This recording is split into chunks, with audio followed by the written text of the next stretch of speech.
For many years, people believed this lie that blood is thicker than water, that family must come before everything. But in many cases, that is completely not true. Some people spend their entire lives carrying family burdens for people who would never truly do the same for them. Their mother depends on them for everything. Their siblings constantly pressure them for money. Their uncles, cousins, and relatives keep asking for help. And the biggest pressure of all is usually financial pressure. Everybody keeps taking, everybody keeps demanding, everybody keeps expecting. And the moment you get small success, you suddenly become responsible for everybody's survival. Nobody asks if you are mentally okay. Nobody asks how much pressure you are carrying. Nobody cares that you are slowly destroying yourself trying to save everyone. And many people end up with anxiety, depression, stress, and health problems, all because they were trying to become the pillar holding the entire family together. But let me tell you something most people are afraid to admit. If you die today, life will still continue. People will cry, people will mourn. And after some time, everybody moves on. So why are you carrying every burden like the entire world depends on you? Why are you sacrificing your peace for people who would never sacrifice the same peace for you? The truth is, most of the burdens people carry are not even theirs to carry. And sometimes, the people closest to you are the very people destroying your peace. Family is supposed to feel like safety, not perfection, not constant agreement, not a life without conflict, but safety, a place where you can exist without constantly defending your worth. Yet for many people, family becomes the very place where their spirit slowly dies, not in one dramatic moment, but little by little, through years of criticism, manipulation, emotional neglect, humiliation disguised as jokes, control disguised as love, and guilt disguised as respect.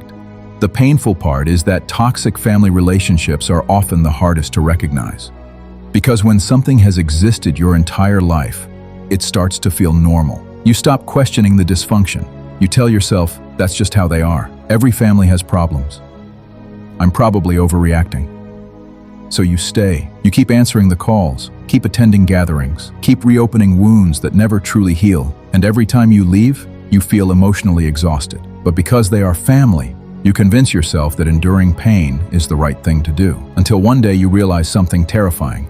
The people closest to you are slowly destroying your peace. And that realization changes everything. Because there comes a point where loyalty to others becomes betrayal to yourself. And sometimes, the healthiest thing you can do is walk away. Not out of hatred, but out of survival.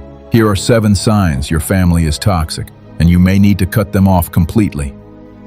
1. They constantly make you feel guilty for having boundaries. One of the clearest signs of a toxic family is that they punish you for protecting yourself. The moment you say no, they call you disrespectful. The moment you ask for space, they accuse you of changing.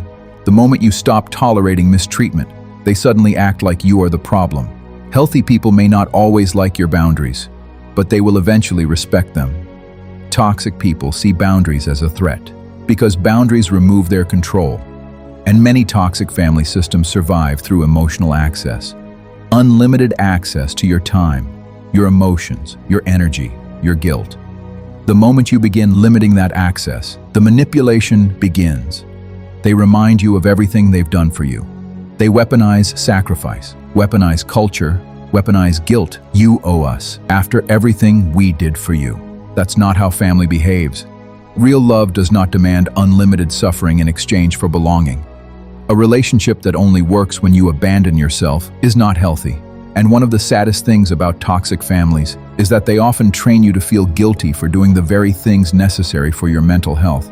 So instead of protecting your peace, you spend your life protecting other people's comfort. And eventually, that destroys you from the inside. 2. Every interaction leaves you emotionally drained. Pay attention to how your body reacts around certain people. Your body notices danger before your mind fully accepts it. You feel anxious before they call. You rehearse conversations in your head.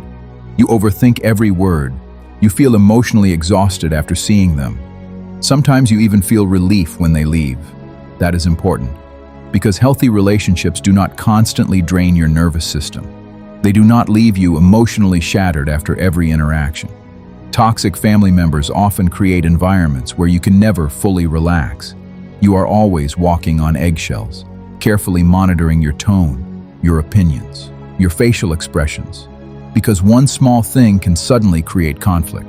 And over time, this creates chronic emotional stress. You become hypervigilant. You stop feeling emotionally safe. Even simple conversations feel dangerous. And the worst part is this: many toxic people act confused when you finally distance yourself, because they never paid attention to the emotional damage they caused. They only noticed your reaction to it. So when you finally pull away, they act shocked. But what they call sudden was actually years of silent suffering. 3. They only love the version of you they can control. This is one of the deepest wounds toxic families create. They do not love you unconditionally. They love your obedience. As long as you stay small, they accept you. As long as you tolerate disrespect, they praise you. As long as you sacrifice your needs, they call you a good person. But the moment you grow, everything changes. You become confident, independent, emotionally aware, and suddenly, they begin attacking your character.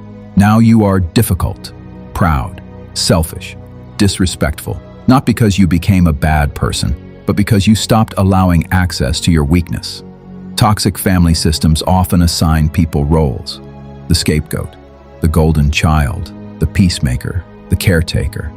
And once those roles are established, growth becomes threatening because your healing disrupts the system. If you stop being the emotional punching bag, someone else must carry the dysfunction. So instead of celebrating your growth, they resent it. And many people spend years trying to earn love from family members who only loved the version of them that suffered quietly. That realization is heartbreaking, but it is also freeing, because once you see it clearly, you stop shrinking yourself just to maintain acceptance. 4. They constantly invalidate your pain. One of the most damaging forms of abuse is emotional invalidation. When your pain is constantly dismissed, mocked, or minimized, you tell them something hurt you, and they laugh. You're too sensitive. You take everything personally. You always exaggerate. Over time, you begin doubting your own reality. This is how toxic people maintain control.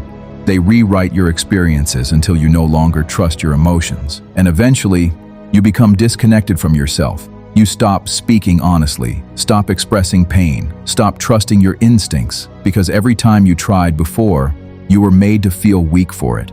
And many people from toxic families grow up emotionally starving, not because they lacked food or shelter, but because nobody truly saw them emotionally. Nobody listened deeply. Nobody protected their inner world. Nobody asked, "How are you really feeling?" So they spend years craving emotional connection while pretending they do not need it. That kind of neglect leaves invisible scars, and sometimes distance becomes necessary for healing, because healing cannot fully happen in environments that continue denying your reality. 5. They only value you for what you can give them. One of the clearest signs of a toxic family relationship is when your worth becomes tied to your usefulness. They only call when they need money, only act kind when they want something, only remember you exist when they are in trouble. And over time, you begin realizing that the relationship feels more like an obligation than genuine love. Some families create emotional pressure around financial support. They make you feel responsible for everyone's survival, even when you are struggling yourself. And if you ever say no, the guilt begins. You've changed. You think you're better than us now, after everything we sacrificed for you. So now helping is no longer an act of love. It becomes emotional blackmail. And the dangerous part is this: many people were raised to believe that constantly sacrificing themselves financially is proof of loyalty. So they keep giving, even when it destroys their peace, even when they are drowning mentally, even when nobody asks whether they are okay. Toxic people rarely ask, "How is this affecting you?" Because they are focused on access. Access to your money, your time, your emotional energy, your sense of responsibility. And the moment you begin protecting your resources, they suddenly become angry. Not because you are wrong, but because they benefited from your lack of boundaries. Now, this does not mean helping family is bad. Supporting people you love can be beautiful. But healthy support comes with appreciation, respect, and mutual care. Toxic support feels endless. No gratitude, no accountability, no concern for your well-being, only pressure. And some people are not afraid of losing you. They are afraid of losing what you provide. That realization hurts deeply, because you begin questioning whether you were ever loved genuinely. or simply valued for what you could offer. And sometimes, the moment you stop giving endlessly is the moment you discover who truly cares about you. 6. They destroy your self-worth. One of the biggest signs you need distance from someone is when being around them slowly destroys your identity. Toxic family members often criticize everything: your appearance, your decisions, your dreams, your personality. Nothing is ever enough. And eventually, you internalize their voice. You start attacking yourself before anyone else can. That is what long-term emotional damage does. Many people from toxic families become adults who feel permanently inadequate, not because they are weak, but because they were raised in environments where criticism was normal and emotional support was rare. And the tragic part is this: some parents never learned how to love without control. Some siblings only feel powerful when diminishing others. Some relatives project their own pain onto everyone around them. But understanding why they behave that way does not mean you must keep sacrificing yourself to endure it. Compassion does not require self-destruction. You can understand someone's pain and still choose distance. You can forgive someone and still never allow them access to your life again. 7. You feel more peace away from them than with them. This may be the strongest sign of all. When distance brings peace instead of guilt-free sadness, your soul is trying to tell you something. You start noticing that your mind feels calmer without constant contact. You think more clearly, sleep better, feel emotionally lighter. You begin rediscovering yourself outside the chaos. And at first, this realization can feel painful, because society teaches people that family must always stay together, no matter how damaging the relationship becomes. But blood relation alone does not create emotional safety. Some people share your DNA, yet constantly poison your spirit. And some people who are not related to you at all become the family that truly heals you, because real family is not defined only by blood. It is defined by emotional safety, by honesty, respect, protection, peace. And one of the hardest truths many people must accept is that sometimes you must grieve people who are still alive, not because you stopped loving them, but because you finally accepted reality.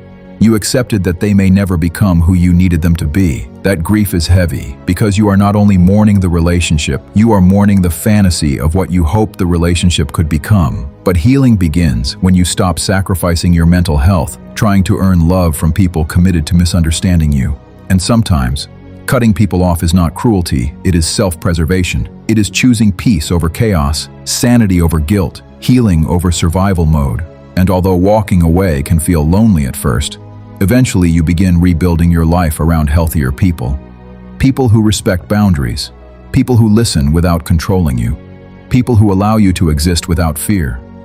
You stop begging for basic decency. You stop shrinking yourself to stay accepted. And for the first time in your life, you experience what real love actually feels like.